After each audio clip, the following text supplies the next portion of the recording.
Judicial findings. The Jurors Contentions. All the evidence clearly points the finger of guilt at this young pickpocketer. As a housemaid, I should like to see all filthy eyesores promptly and rigorously eliminated. I think you'll find that if you look at that photograph in stereo, the truth will just pop out. Yeah. If I left it in there, I should think there'll be repercussions by now.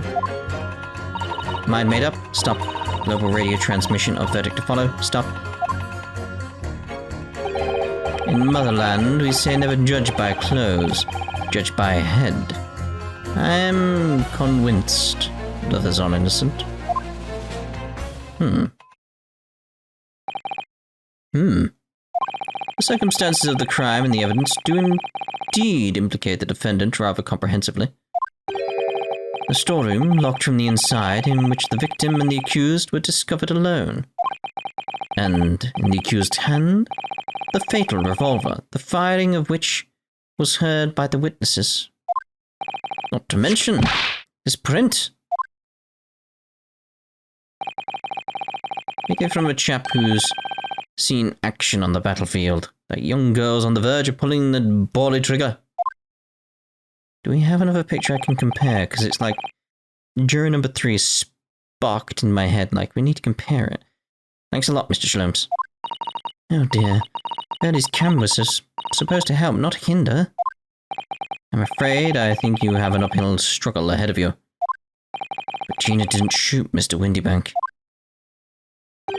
Which means there's more to this situation than we've yet to see. Clearly.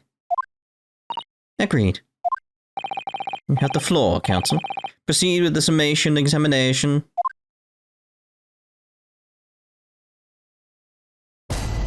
Jury examination. The defense's rebuttal. All the evidence clearly points the finger of guilt at this young pickpocketian. Pickpocketian? That's like such a strange thing. Okay. As a housemaid, I should like to see all the filthy eyesores promptly and rigorously eliminated. Okay. I think you'll find that if you look at that photograph in stereo, the truth will just pop out. Let's press him on that, because that's intrigued me. Hold it!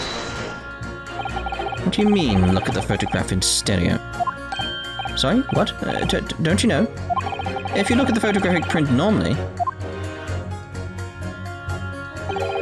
it looks as though the pickpocket girl is about to shoot the victim, obviously. Objection!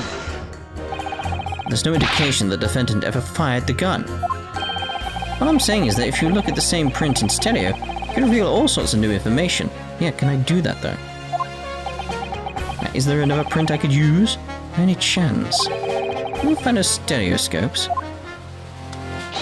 Oh! How did you know? I mean, you know what? I think there's a big clue on your head. Let's call it a lucky guess. Never gets old seeing the two prints merge into one before your eyes. It's extraordinary, it's captivating, it's the height of modernity. Modernity. Of course. Oh yes, I think you'll find that the stereoscope is here to stay, giving us new perspectives you can only dream of before. It's the greatest invention the world has ever seen. Only it could give me a new perspective on this case. I might agree with you. If we get another print, it might. But where? If I have left it in there, I should think there'll be repercussions by now. We need to press you to get more information out of you. Hold it! What exactly have you been muttering about all this time, sir? You keep talking about having left something somewhere or something like that. Ah, so sorry. As you can probably tell, I'm a surgeon. A surgeon? Totally passed me by. Of course, people conducting surgery in this country aren't considered to be doctors. Oh no. Even though me and my kind are at the forefront of medical science, real brains in the field. So, what is it that you think you've left behind? Oh, well, that's a little embarrassing to be honest. See, I was operating on someone yesterday. Standard thing, went in through the abdomen. We just went through the fire pit thing. But when I'd finished the procedure, I couldn't find my scalpel anywhere. What? Did he? Surely not. Exactly, surely not, you say to yourself, don't you? Worrying, isn't it? That's what's been troubling me this whole time. Could I really have left my scalpel inside the fellow's belly? No, of course I couldn't. So, there you have it. Like I said, a little embarrassing, really. That's one way of putting it. The other is manslaughter. That's exactly my concern, and seeing as this case appears to be all but sewed up, I need to focus on trying to remember exactly what I've sewn up elsewhere. Now, I'm sure I made sure everything was back as it should be. As sure as you can be without being sure. I'm sure you need to be more sure. Didn't really get anything from me there, did we? My made-up stop global radio transmission of verdict. Like, none of them have actually given me anything to work with. In Motherland we say never judge by clothes, judge by head. I'm convinced. Convinced brothers are innocent. Yes, but that's... Let's go through them all. It's the only thing I can think of. Is like, I've not really got much to work with at the moment. All the evidence clearly points the finger of guilt at this young pickpocketine. Hold it! You're Mr. Natsumi's landlord, Mr. Garadeb, aren't you? We really must stop meeting like this. Ah, you're that lawyer chap. Well, there's a turn up for the books. Yes, rather a turbulent time we had back then. Some extraordinary events took place at your house, that's for sure. Luckily, Mr. Shlomes and I were able to get to the bottom of it all. I think we did rather a lot for you, didn't we? I mean, obviously. I wouldn't be suggesting that, therefore, you should change your leaning to not guilty or anything. Can't be denied, I suppose. The curse of the Garadeb house was the talk of the town after that business. Lodgers moved out, and I couldn't get a bally soul to take up the tenancies. Well, haven't had the heart to break the news to Joni yet. Bad enough that the old girl's clapped up. This can't be denied. We did do rather a lot. Not for us, that's for dash certain. But I suppose not. Of course. There could be no suggesting of that being the reason I'm leaning towards guilty here, obviously. Obviously, but honestly, I really wish you'd pay more attention to the trial and less to juror number 2. Ooh. Well, she's a maid, so as a housemaid I should like to see all the filthy eyesores promptly and rigorously eliminated. Hold it! Polishing the bench, I see. Again. A maid's work is never done, not a blemish must remain. What exactly do you mean by filthy eyesores? On my way to market for his lordship, I have to pass through the East End. The place is full of beggars, pickpursers, and crossmen. Scum of the earth. A little harsh, perhaps? Let me be plain. If it were up to me, all those back slums would be made spick and span or eradicated. At least we have people like the great detective working to achieve these important goals. You're referring to Mr. Herlock Shlomes? That's right. I like to keep abreast of his exploits by reading Rant's magazine in between my duties. He does wonders cleaning up London streets. In my opinion, he should be declared an honorary maid of the capital. Mr. Shlomes, a maid? It's really quite unforgivable. Got a scum having the audacity to shoot our very greatest detective. Minor detail, it was the 2 brothers in the stand who shot Mr. Shlomes, not the defendant. A minor detail indeed. They're all got a scum as far as I'm concerned. Well, it just might be an idea to get our facts straight anyway. Yes, alright. I shall amend my statement. There we go, this is what I'm after. Those brothers are the scum of the earth. They should swing for shooting the great detective. Alright. I think you'll find that if you look at the photo, we already got you, haven't we? We already got you. Okay. My made up stop. Global radio transmission of verdict follow stop. Hold it! Sorry, radio transmission? What do you mean? Are you from the Far East? Stop. Yes, from the Empire of Japan. All communication with Far Eastern nations used to take place by mail. Royal Mail steamers take more than a month to complete the journey. Ah, but now we have the electric telegram, so we can send messages using electric signals. Thousands of miles of cables have been laid along the ocean beds connecting the entire world. Thousands of miles of cable on the ocean bed. Makes my head hurt just thinking about it. I just think how much we've got now. We have loads. You're well informed, young lady. But cables will soon become a thing of the past. Stop. And just when I was starting to catch up. Radio transmission is the future. Stop. Messages carried over airwaves. 4 corners of globe. Stop. It's weird. It's like that's true. And then it reverts back because it's actually better for what we do now. Broadband and stuff like that. Digital information. Excitement growing. Stop. Atmosphere electric. Stop. Right. Don't have to wear out your fingers. Era of wireless telegraphy. Stop. Driving technological revolution. Stop. And people say inventions like the stereoscope are the height of technology. What utter piffle. Hello, hello.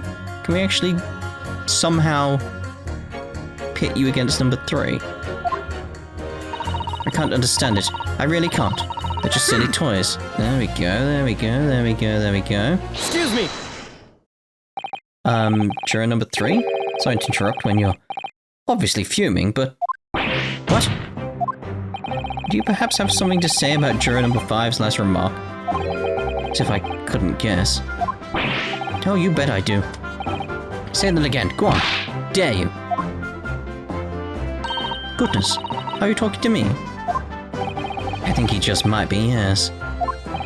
You think stereoscopes are just toys, do you, huh? Absolutely. I mean, really. A machine to view photographs in 3 dimensions. Why on earth would you not just use your eyes and look at the world around you? It's all 3-dimensional.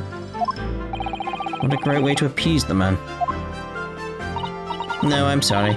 Stereoscopes are of no practical use at all. You just don't know. Pardon? I think you'll find that viewing a photograph through a stereoscope can unlock all sorts of possibilities. I'm obviously going to have to demonstrate. What sort of possibilities? Well, take a crime scene for example. If you had a pair of photographs from a crime scene that you could view together through a stereoscope, it could reveal hidden clues you'd never even noticed before. What? Have you got any, Runa? Any prints we could look at with a stereoscope? I mean, do I say absolutely here? Because it's like I have one of them, and we just need the others. But this print here, it should do the trick, I think. Yeah, because I've only got that one. It's like, if I get my hands on the other ones, maybe? Take that! Alright then. Juror number 3. Are you saying you can do this with any 2 suitable photographic prints? Of course I can. Very well then. I'd like you to demonstrate. I'd be delighted to. Just give me one more print, and I'll amaze you all. But I don't have any of the others. That's the only problem there. It's like, where do I get the other one? Huh. How do I back up? Take that! It's like, we've got to go pursue someone else, haven't we? Wait, sorry? What do you mean, one more print? Oh dear, oh dear. Don't you have these in the Far East? Don't you know how a stereoscope works? Yes, but I was hoping you would provide it. What are the pictures you've got in your... I want to say glasses, at the moment. Not entirely sure. Rudo? What? You need 2 photographs for a stereoscope, remember? I know! Just where do I get the second one? Yeah, I know! You know, one for the left eye and one for the right eye. Yeah, I know. It's not the issue. Oh yes. I remember now. But the print we have from the pawnbroker is just a normal photograph. Yes, but we know there's more. No, I think you'll find that the clue is in the name. It's a stereoscope, not a monoscope. You also need 2 prints. Thanks for the friendly explanation. Well, if we obtain another print at some point later in the trial, we can always show it to this young man then. Yes, but this is clearly where we're proceeding. I think you'll find that know-it-all expression is really starting to annoy me. Let's get things back on track, shall we, Counsel? Right, so who do we have left to pursue? Am I gonna get a print out of you, though? Because it's gotta be at this point. Hold it! Please tell me you're not Villain Bolshevik, the Russian revolutionary. Revolutionary? Ah, I believe there is such a rumor. It's just a rumor. As you see, I have unfortunate appearance. I look like a vicious criminal. Your words, not mine. Just want to point that out. People call me revolutionary, moidre, autocrat. And which glove fits? Good day, I am visiting London for sightseeing. I would like to take bus to Crystal Tower, please. Alright, that didn't sound staged at all. Forgive me for having my doubts. To be treated like a vicious criminal all the time, it is very painful. People do not realize. So I have much sympathies for these brothers. People say they are criminals only because of how they look. The Skulking brothers. Ah, maybe they went inside pawnbroker's shop. But they have done nothing wrong. That is all what I want to say. Skulking brothers did nothing wrong that night. Well, first of all, that's one not so little misunderstanding I'll need to clear up straight away. Tell me something, Iris. What is it, Bruno? The jurors are chosen at random from the inhabitants of London town, aren't they? Yes. It's amazing, isn't it? In that case, how is it that there's a Russian tourist sitting among them who looks for all the world like a revolutionary? I wish I knew. Yeah, I mean, that's a key detail. I can't choose the minds of more than half these 6 jurors. The trial will be over. But we know that Ginny would never shoot anyone.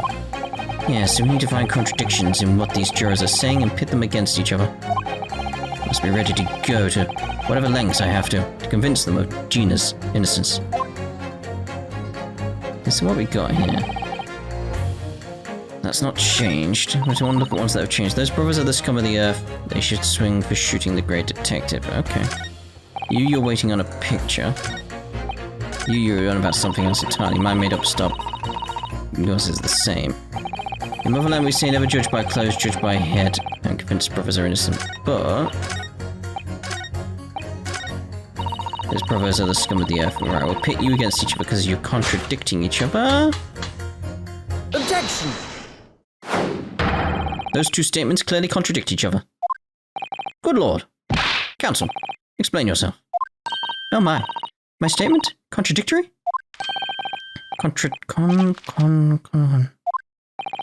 Juror number 6. You got the wrong end of the stick. I do not have stick. I have mouse. As juror number 2 said earlier. Then the Skulking brothers fled the scene of that night in question. They fired a shot from their revolver. Yes, they shot poor Mr. Shlomes in the abdomen, I understand. Surely you're not going to tell the court now that you didn't hear. Abdomen. Sir? Sorry, my English is still learning. You are telling the court you didn't hear. Forgive me, I did not hear. Ugh. Ah, here is word. Abdomen. Part of person's body containing stomach and other vital organs. Is this what you mean? You should say in plain English. I am Russian, not native speaker. Who thought it was a good idea to let this man be on the jury again? So, you're telling me these brothers who look like criminals were lying? They said before we had never done nothing. The truth is, they shot detective, huh? This is double negative. Yes, that's exactly right. No, poor mouse. Lying is wrong, especially when lie is said by a person who looks like criminal. Coming from you, that seems surprisingly prejudiced. This means, when they said we never took nothing, maybe it was also a big fat lie. Is this true? Well, according to the police report, no stolen goods were found, so... Enough. I trust no one now. It's not the mouse's fault, though, sir. I must see with my own eyes. I must investigate crime scene myself. I'm afraid that won't be possible. Yes, it is, Runo. Easily. Sorry? But the prints from Hurley... Ah, from Hurley's red-handed recorder. This is where we get another print. Cool. Ah, if you compare the print that pictures Ginny and the next print from half an hour later, you'll be able to see straight away if anything was taken or not. QE, Mr. Prosecutor. Tut, tut, calling on the prosecution in the middle of a summation examination of all times. The print showing the accused threatening the victim after she broke into the shop is this one. Following this, the victim and the accused moved into the storeroom. Meanwhile, the Skulkin brothers entered the shop and summarily heard the fatal gunshot ring out.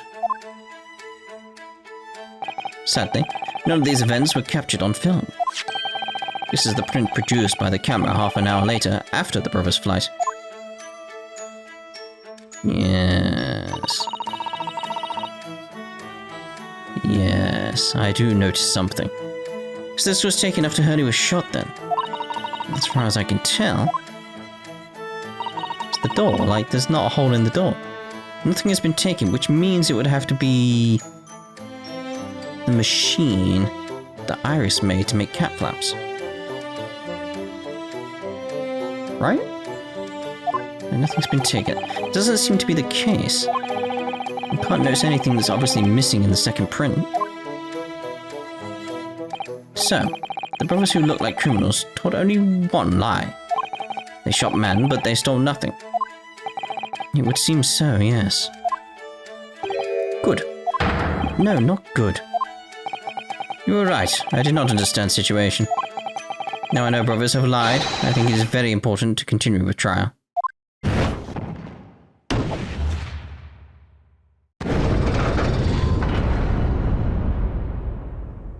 Yay! Well done, Bruno. The balance is shifting. Well, it's a start, I suppose. There must be more in what these jurors are saying that I can use to expose the truth. If I can do that, we just might turn the situation to our favor still. Thank you, Counsel. Continue with the summation examination. Kindly hand the new photographic print to the bailiff to be filed as evidence. Post-shooting photograph has been entered into the court record. There we go. Another print in the court record. I wonder if we can make use of that. Yes, you can. We were waiting for that. We didn't convince number 2 of anything, though. Interesting. No, I did want that. Hold it! Can it really show up new clues, though? Don't know unless we try. How about this print here? It should do the trick, I think. Alright, so we'll start with the first one. Take that! Alright then, juror number 3. Are you saying you can do this with any 2 suitable photographic prints? Of course I can. Very well then. I'd like you to demonstrate. I'd be delighted to. Just give me one more print and I'll amaze you all. Alright, here we go. Take that! Alright, these 2 prints are both taken with the same camera in Windybanks on the night in question. Yes, I see. Tell me, Mr. Lawyer. Do you know how stereographic images work? Do you understand the principle? Yes. Well, I think so. I did have a lesson only yesterday and the day before, and, you know. I don't need to be told again. The left and right eye images need to be the same. And if a shift... Yeah. It's like, I know! This is the 3rd time I've been told this. Like, I know! And I knew anyway. I'll give it, like, for telling me once, but... Yes, exactly. It's that small shift between certain objects in the two pictures that's really important. So what happens if you use two photographs that are exactly the same, then? No, obviously that wouldn't work at all. Not for seeing the scene three-dimensionally, anyway. Unless things were shifted and moved around, and maybe a door panel had something changed. Oh. Oh! Of course, now I see. Ah, I think the young girl has discovered the secret. I have. You've gone cross-eyed again. Can you uncross your eyes before you tell me? Another look at these two pictures from Hurley's camera, Bruno. Go on. Alright, so what's been moved? Can you see that there's really obvious difference between them? Right, what have we got? So yeah, we got a few things standing out here. I mean, obviously, like, the door itself has another thing happening to it right there, right then. Like, there's clearly a... Like, the hole we looked through wasn't there at 1 AM. So they clearly got a hold of Iris's device at some point. But there's also a clear difference in everything else that's on the table, and it's that the stuff at the top has been moved slightly to the right at 1:30 AM. Just slightly, like everything just slightly moved. Is that all, though?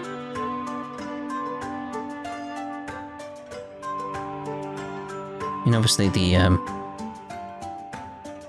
glass lamp has been smashed as well, but that seems to be it. So yeah, we've got two things here. Stuff has been moved slightly to the right, and the door has that extra panel flap thing. Of course there is. There are two people in the first and no people in the second. Well, yes, you can see that straight away, but now try looking at the pictures in 3 dimensions. Alright, I'll give it a go. So to start with, you have to cross your eyes and then try to make the two pictures overlap exactly. I know! How many times it's told me this now? Let's see if by crossing my eyes I can make the quill pens from each picture overlap in the middle. I know! Wait. Well, did you manage to see it properly, Bruno? Yes, I saw it. What's going on with these two pictures? It's not just that, though, mate. Some of the things on the counter sort of jump out at you.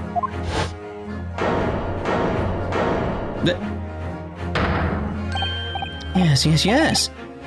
That's it, you see. That's the other amazing power of stereoscopes. Other amazing power? So I'm going to explain this black magic, eh? How the deuce do some of the things on the counter seem to jump out at you like that, I think you'll find that if you consider the basic principle of the stereoscope, you'll answer your own question. Basic principles of the stereoscope. As I said before, if you try to look at two identical pictures using a stereoscope, it won't work at all. It's the slight shift in the positions of certain objects that lets you see pictures three-dimensionally. In other words, even though at first glance it seems the objects on the counter haven't moved at all between the two pictures, it shows that actually, there must have been a slight shift in their positions. Yes, there must have been. Oh my, it's quite extraordinary. Now hold fire there, sir. Got a reasonable grasp at this whole cross-eyed business now, I'd say. But why the devil does this shift between the two prints exist in the first place? Well, what's the answer, fellow? Come on. You're the cross-eyed master. What? Me? I haven't the first idea. You know, Bruno, it's quite simple. It is? Just think it through step by step.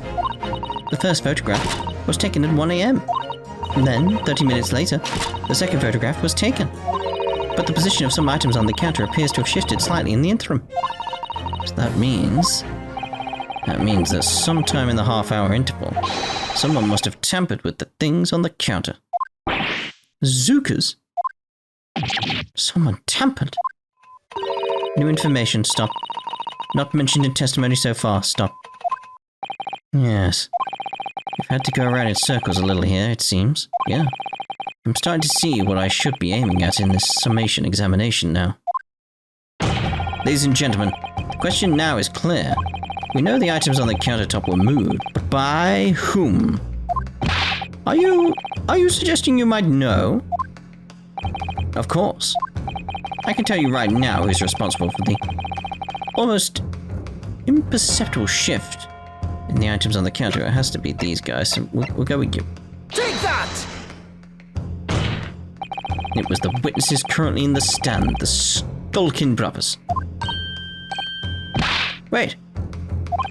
This does not agree with what brothers said in testimony before. They said they did not even have time to pull jukes from Lucy Lockets. But you weren't listening. My phrasebook says jukes is meaning of hands and Lucy Lockets is meaning pockets. You understood that? Was this another lie? Is this what you're saying? Yes, I'm afraid so. Now hold on there a minute. You can't be sure of that. I quite agree. The accused is a common pick purse, after all. It's perfectly possible that she went through things on the desk to see what she might steal. I think that's unlikely. And why exactly? As you can see from this photographic print, the defendant was pointing a gun at the victim. It would seem, as my learned friend indicated, that she was coercing Mr. Windybank to open the storeroom door. In other words, Miss Lestrade's interests lay within the storeroom, not in the main shop, giving her no reason to touch anything on the counter. All of which points to one thing. Skulking brothers have omitted key facts in their testimony. But the accused is a pick purse, common gutter trash. Why look any further for the wrongdoer here? Because the Skulking brothers are the thieves, madam. No better, in fact, worse than a pick purse. Oh my. I believe that these brothers were looking for something on the victim's counter that night. Ladies and gentlemen of the jury, if you condemn the defendant on the grounds that she's a pickpocket, would it not at least be right and proper, the thoroughly scrutinized testimony given against her by two thieves? Well said. I, for one, would like to hear more from that shady pair. What the... headbutt the stand? Or whatever this bit is. Can you all see now?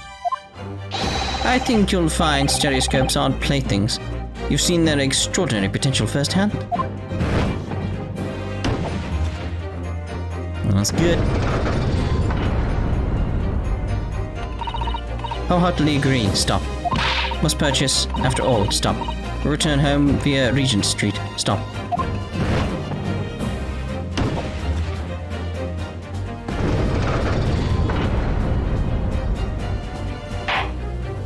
Well, it would seem this trial has yet to run its course. The ladies and gentlemen of the jury have declared their inclinations via the mighty scales of justice. Hereby call this summation examination to conclusion, with the balance altered in the defendant's favor. 2 lean to guilty, 4 lean to not guilty. Accordingly, the jury is without consensus. And I order this trial to continue. Yay, well done. Oh, by the way, what? You should hold on to this, Runa. You never know when it might come in useful. Twice in one trial would be unusual, surely. But alright, we're gonna get some more pictures, aren't we? The stereoscope has been entered into the court record. Lord Van Zykes, you will instruct the witness that the court demands additional testimony from them. I'm sure it won't spoil the bouquet to do so, my lord. Oh my, yes.